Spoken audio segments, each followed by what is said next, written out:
കൂടുതൽ വാർത്തകളും വീഡിയോകളും കാണാൻ ഈ ചാനൽ സബ്സ്ക്രൈബ് ചെയ്യുക. കൂടെ ബെൽ ബട്ടൺ അമർത്തുക. Please subscribe our channel. നമസ്കാരം. ഏഷ്യ ലൈവിൻ്റെ അനുഷ്ഠാന പങ്ക്തിയിലേക്ക് എല്ലാവർക്കും സ്വാഗതം.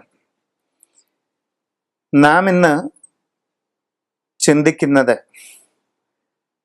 രാജയോഗങ്ങൾ പൂർണ്ണമാകുന്നതിന് എന്ന വിഷയത്തെക്കുറിച്ചാണ്. നിങ്ങളെല്ലാവരും പലപ്പോഴും ബാല്യപ്രായത്തിൽ തന്നെ നിങ്ങളുടെ ജാതകത്തിൽ രാജയോഗങ്ങളുണ്ട് എന്ന് ജ്യോതിഷന്മാരിലൂടെയോ മാതാപിതാക്കളിലൂടെയോ ഒക്കെ കേട്ടിരിക്കാം. എന്നാൽ ജീവിതം തുടങ്ങി കുറെ കാലം മുമ്പോട്ട് പോയിട്ടും അനുഭവത്തിൽ രാജയോഗങ്ങളൊന്നും കാണുന്നില്ല എന്നുള്ള സ്ഥിതി നിങ്ങൾക്കുണ്ടാവാറുണ്ട്. വിശേഷപ്പെട്ട രാജയോഗങ്ങൾ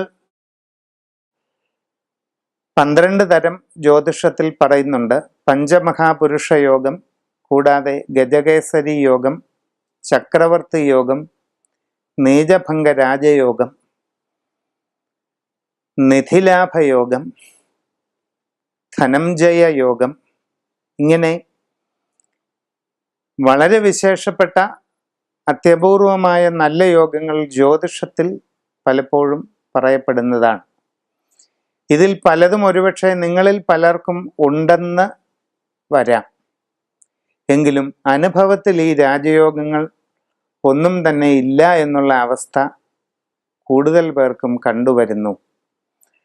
ജാതകത്തിൽ രാജയോഗങ്ങൾ ഉണ്ടായിട്ടും എന്തുകൊണ്ടാണ് അത് അനുഭവത്തിൽ വരാത്തത്?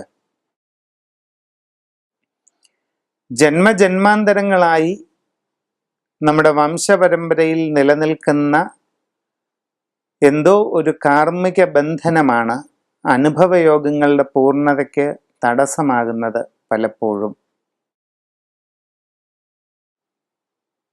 ജന്മജന്മാന്തരങ്ങളിലെ വംശപരമ്പരയുടെ കർമാനന്തര ബന്ധിതാവസ്ഥ നമ്മളുടെ ജാതകത്തിലെ വിശേഷപ്പെട്ട അപൂർവമായ നല്ല യോഗങ്ങളെ തടസ്സപ്പെടുത്തുകയാണ്.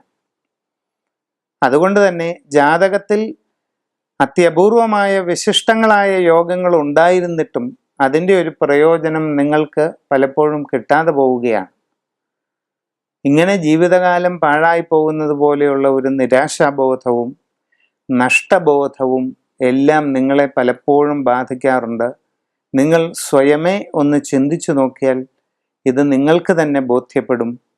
സത്യത്തിൽ ഞാൻ ഇങ്ങനെ കഴിയേണ്ട ഒരാളല്ല, എത്രയോ നല്ല നിലയിൽ എത്താമായിരുന്നു എന്ന് ഒരു പ്രായമെത്തുമ്പോൾ നിങ്ങളിൽ നല്ലൊരു വിഭാഗം ആൾക്കാർക്കും ഉള്ളിൽ തോന്നാറുണ്ട്. പക്ഷേ ഈ തോന്നൽ ഉള്ളിൽ ഒതുക്കി നിരാശകൾ കടിച്ചമർത്തി മുമ്പോട്ട് പോകാനാണ് നിങ്ങളുടെ വിധി പലപ്പോഴും. അത് ഇങ്ങനെയായി തീരാനുള്ള കാരണം എന്തെന്ന് അറിഞ്ഞ് അതിനുള്ള വ്യക്തമായ പരിഹാരം ചെയ്യാത്തത് കൊണ്ടാണ് ഈ ഗതിയിൽ മുമ്പോട്ട് പോകേണ്ടി വരുന്നത്. ഈ അവസ്ഥയിൽ നൈരാശ്യത്തോടുകൂടി കഴിയുന്ന എല്ലാവർക്കും ഇതിൽ നിന്ന് ഒരു മാറ്റം വേണമെന്നുള്ള തീവ്രമായ ആഗ്രഹമുണ്ടെങ്കിൽ അതിന് നിങ്ങൾ ചെയ്യേണ്ടതായ ഒരു ഉപാധിയാണ് ഇനി പറയുന്നത്. നിരവധി രാജയോഗങ്ങൾ നിങ്ങളുടെ അനുഭവത്തിൽ തടസ്സപ്പെട്ട് കിടക്കുന്നുണ്ടെങ്കിൽ ആ തടസ്സങ്ങളെയെല്ലാം മാറ്റി അത് നിങ്ങളിലേക്ക് എത്തിക്കുന്നതിന് ഏറ്റവും ഫലപ്രദമായ വൈഷ്ണവ വൈദിക അനുഷ്ഠാന കർമ്മമാണ് ശ്രീ രാജഗോപാല പൂജ. രാജഗോപാലമൂർത്തി എന്ന് പറയുന്നത് യമുനാ നദിയുടെ തീരത്ത് കദംബ വനത്തിൽ ഒരു വലിയ കടമ്പ് വൃക്ഷത്തിൽ ചാരി ഒരു കാൽ കടമ്പ് വൃക്ഷത്തിൽ അമർത്തി വെച്ചുകൊണ്ട്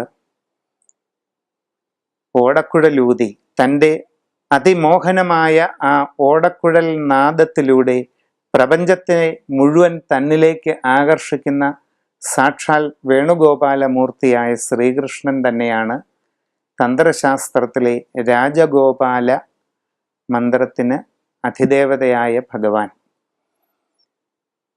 ലോകവശ്യം ചെയ്യുന്ന ആ വേണുനാദത്തിൻ്റെ തന്മയത്വം പ്രാപിക്കുന്ന രാജഗോപാല മന്ത്രത്താൽ വിശിഷ്ടമായ രാജഗോപാല പൂജ നമ്മൾ നടത്തുമ്പോൾ നമ്മളുടെ രാജകീയമായ അനുഭവയോഗങ്ങൾക്കുള്ള തടസ്സങ്ങളെല്ലാം ഒഴിഞ്ഞ് ആ രാജകീയമായ സമൃദ്ധി തന്നെ നമ്മളിലേക്ക് എത്തിച്ചേരുന്നു എന്നുള്ളതാണ് സത്യം. ഈ രാജഗോപാല പൂജ നടത്തുന്നതും രാജഗോപാല യന്ത്രം ധരിക്കുന്നതും എല്ലാവർക്കും രാജകീയമായ ശ്രേയസ് തന്നെ നൽകുന്നു എന്ന് ചുരുക്കം. കൂടുതൽ വാർത്തകളും വീഡിയോകളും കാണാൻ ഈ ചാനൽ സബ്സ്ക്രൈബ് ചെയ്യുക. കൂടെ ബെൽ ബട്ടൺ അമർത്തുക. Please subscribe our channel.